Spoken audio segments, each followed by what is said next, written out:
Setiap kali harga emas naik, saya selalu dengar ayat yang sama. Sekarang mahal, nanti tunggu murah dulu. Ayat ni nampak logik, tapi dalam dunia emas, inilah kesilapan yang paling kerap berlaku. Ramai berhenti menabung hanya kerana harga nampak tinggi hari ni. Sedangkan sejarah menunjukkan sesuatu yang sangat menarik. Harga yang dianggap mahal hari ni biasanya kelihatan murah beberapa tahun kemudian. Sebab itu, orang yang benar-benar faham emas tidak terlalu risau tentang harga semasa. Mereka faham satu perkara penting, emas bukan alat untuk cepat kaya. Ia adalah insurans kewangan. Fungsinya melindungi nilai harta apabila nilai duit semakin susut akibat inflasi dan ketidaktentuan ekonomi. Ada beberapa strategi mudah untuk pastikan simpanan emas tetap menguntungkan walaupun dibeli ketika harga tinggi. Pertama, faham peranan emas itu sendiri. Nilai duit kertas sentiasa terhakis dari masa ke masa. Tapi emas mengekalkan kuasa beli.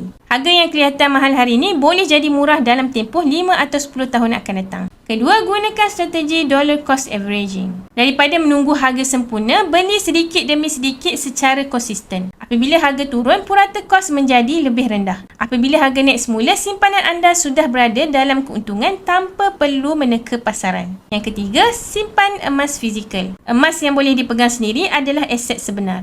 Ia tak bergantung kepada sistem digital dan boleh dijual hampir di mana-mana. Dan yang paling penting, fokus pada gram bukan ringgit. Kekayaan dalam emas diukur melalui berapa banyak gram yang berjaya dikumpul, bukan berapa cepat keuntungan diperoleh.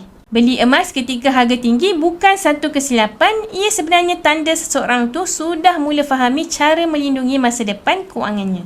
Nak mulakan simpanan emas dengan Public Gold? Rujuk pin video saya 5 langkah mudah daftar akaun Public Gold. Atau DM saya terus untuk saya bantu anda sebaiknya. Ingat Public Gold mudah, murah dan patuh syariah.